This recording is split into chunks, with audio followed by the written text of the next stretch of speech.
History of MMM, how it all began. Starting up of MMM, in 1989, Moscow Executive Committee in Leninsky district registered MMM as a cooperative society. It is in Russia. A few words about the leader. The MMM Cooperative Society was founded by Sergei Mavrodi and was one of the leading computer equipment distributors in Russia. Sergei Mavrodi, having a degree in maths, worked as a programmer and took part in the development of the first operating systems. A few words about his decision to make his own company is the fact that, having worked as a simple worker from 8 to 5, he understood that freedom is the most important for him, because that work of 8 to 5 is literally a slavery. At any point, at any time, the company can throw you out and you'll be left without nothing, although you could have worked in that company for years and years. So he realized it. This is why he decided to create his own child, and he knew whatever his efforts will be, it will come back to him in form of dividends and income. Free of charge travel campaign. In 1992, the brand became universally recognizable after Mavrodi offered several times to all the residents of Moscow a day of free of charge travel in metro, Moscow subway. Pretty smart. Birthday of MMM. On October 20, 1992, the joint stock company MMM was registered. In fact, it is a birthday of MMM in the traditional form in which people got used to consider it. The shares of MMM on sale. February 1st, 1994, the shares of MMM went on sale, and people immediately began to buy them. Moreover, the company willingly bought them back on a new, higher rate, which grew very fast at about 100% per month. The company's principle today is always more expensive than yesterday worked perfectly. Few words about that. Why did he do that? As you might know, in 1991, the Soviet Union fell. So if until at the time of the Soviet Union, everything that there was in the country, like properties, different companies, or whatever that was bringing some goods, was national. So any person of the country was entitled to have a share of that production, of that company. Everybody was equal. But when the Soviet Union fell, what it meant is that all the companies, all the properties had to be privatized. So you can imagine, there is a company, a huge company. People worked there for years and years, and at one moment there comes a person and says, all that is mine. Yes, this was the case, and obviously that information, that laws about the fact that it was possible to privatize was kept only for a small group of people, for obvious reasons. So a simple worker who worked in that company for years and years, or all his life, didn't know he can actually come and say by law that that is his. So what genius idea Sergei Mavrodi had is to sell these shares to gather the money of the people, and with this money to buy those companies. So basically, if a person has an MMM share, he would have had an exact share from the company that Sergei Mavrodi bought. For example, a company from oil and gas or something else. Obviously, he knew perfectly which companies are worth it and which companies were not. There was quite a battle there.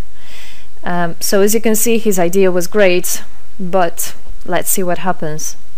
Government is trying to hinder MMM's activity. Surprise, surprise! Planned by the Russian government, MMM 94 was intentionally collapsed.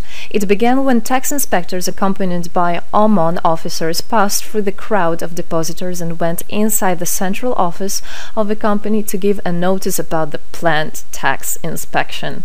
Right. So obviously, the small group of people that I was talking about is the government people, is the people that have connections and so on, and they wanted obviously all that money, all those properties to be kept in their hands. This is how the nowadays oligarchs were made. At that moment they had nothing. In one day they got loads of money, and now you can know them as very rich people who made their money on the back of a nation. So obviously they did something just to provoke some panic going through the crowd. Obviously, for any financial institution, a panic is really bad. As I remind you, at that time, MMM was selling shares, was a share stock company, let's say. Mavrody's arrest. Sergei Mavrody was arrested on tax evasion charge. Really lame excuse. It wasn't at all like that. What happened, even the person that was in charge with giving the arrest, he told him that there was no other option for them. They had to do something, even though it was illegal what they were doing, but they had to do it as they were afraid of him. Because, as he said, another 2-3 months and in whole Russia there would be no government, no banks, nobody, only Sergei Mavrody, you know, that who holds the money nowadays. This is in charge. So he was arrested, and his arrest was broadcasted live on all TV channels, obviously to show off more, to show people how bad he is, and actually the government didn't do anything wrong. On the same day, there was a storm of the central office of MMM. The company was prescribed to recover 49.9 billion rubles to the budget. Huge money. The question about the money in MMM 94 is open, as no one still can give an answer where it is. The authorities simply turned a blind eye to it, although hundreds of eyewitnesses are ready to confirm, even under oath in court, that they saw 17 trucks take out cash through the back door. So unfortunately at that time there was no internet, no bitcoins, no other internet wallets, and all the money were obviously kept in cash in the MMM offices. And the government took advantage of it. They just came, took it out, and then they said nothing. They just, moreover, they didn't say where the money went. They even made the way to make people believe that Sergei Mavrody was the one who took all those 17 trucks of money and disappeared. But obviously it wasn't the case. It was a simply lame excuse. Demonstrations against state authorities. August 1994. Thousands of MMM depositors affected by the artificial collapse of the pyramid protested and demanded to set Mavrody free. Actually, Mavrody could have used his powers and do huge, bigger protests, but he decided not to do that, as that would made as obvious a different protests of this type. Could be people injured or even killed, so he decided not to use people in this purpose.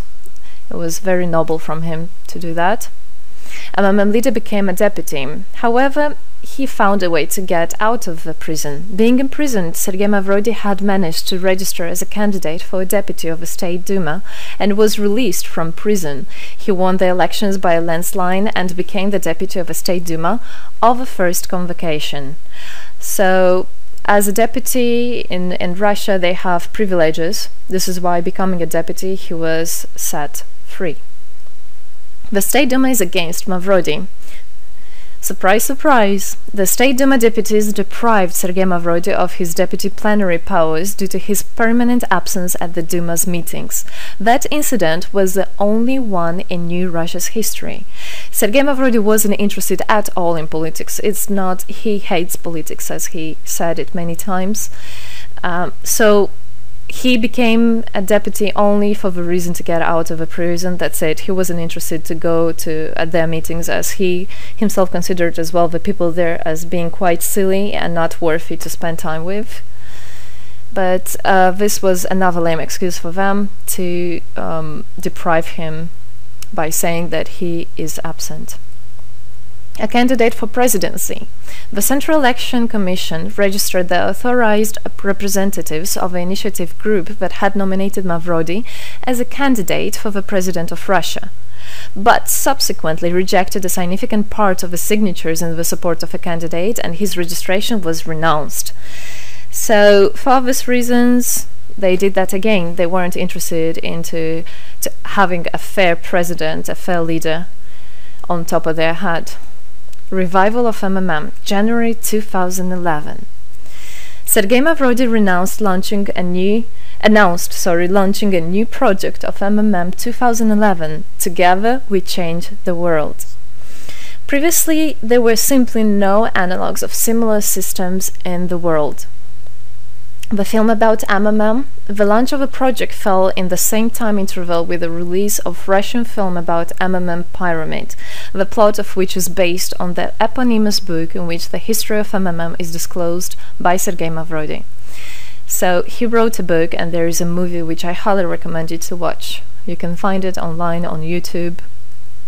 MMM is building a new, fair financial order.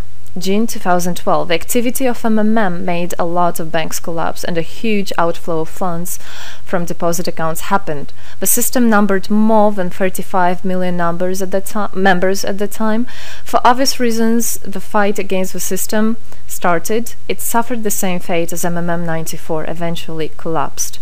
So what happened? A lot of banks, as I already said, had a huge outflow, and another minus of the system of that time was that it wasn't really quite a community, because the money was still kept by the managers in MMM. So it wasn't the same idea as it is now, comparing it now, where people exchange money between themselves. You don't need to put it in a central account. At that time there were central accounts, and it was again used by the banks. They simply blocked those accounts that they identified as being of MMM and took all the money away, and that's it. There were no other discussion about that. Again, huge loss of money. People lost a lot of money. Sergei Mavrodi didn't get all of them. It was again the banks that took the advantage of it. MMM 2012 is just the beginning. I'll be back. Sergei Mavrodi announced the launch of a completely new MMM, World Mutual Aid Fund, MMM community. It speeded up since the first day, showing crazy dynamics on new members' registration. It has been decided to send 10% of the whole turnover on payments to the affected members of MMM 2011. So again, another genius idea. In order not to make central accounts, in order not to gather the money somewhere, now the money are spread directly between participant itself. You can just check in your account online whom you should transfer the money to. So MMM now is connecting all the people between themselves and exchange, so that they can exchange the money and get benefits of it. It's amazing and it's crazy, but it is true. MMM is growing. Some short facts. 2012, MMM started its development in India. It had great, huge developments. 2012-2013, following India, MMM Bangladesh was launched as well. 2013, MMM Indonesia was launched. 2014, MMM Hong Kong. And it's not the end. MMM Global, 2014. MMM Global started up in the spring 2014. It is a voluntary network, a community of millions and millions of people from more than 100 countries worldwide. So there is already MMM settled in Argentina, Brazil, Philippines, Hong Kong and other, and all the rest of people in the world from all the countries of the world are able to participate as well. So they rebelled against the financial slavery and combined their money for this purpose. So how it is possible? MMM, the Republic of Bitcoin. Bitcoin is another genius idea to set the world free. For MMM Global participants' convenience, there were some 20 ideas on funds transfers implemented. From now on, all the countries where you can buy and sell Bitcoins can be registered in a branch of Free People of the Republic of Bitcoin. Thus, there is no barriers to develop MMM in small countries due to their restrictions on the international bank transfers. Banks. This is not something that we would want to use, as the banks can anytime put restriction on an account or even block an account and take all the money. Yes, the banks can do that. Read better your contract. So, Bitcoins is really genius idea to do that. Join MMM Global, join our community, set the world free. Don't hesitate, don't even think of going back, just go always forward. We are writing the history right here and right now. We are not going to be any more slaves working from 8 to 5, having pennies for that.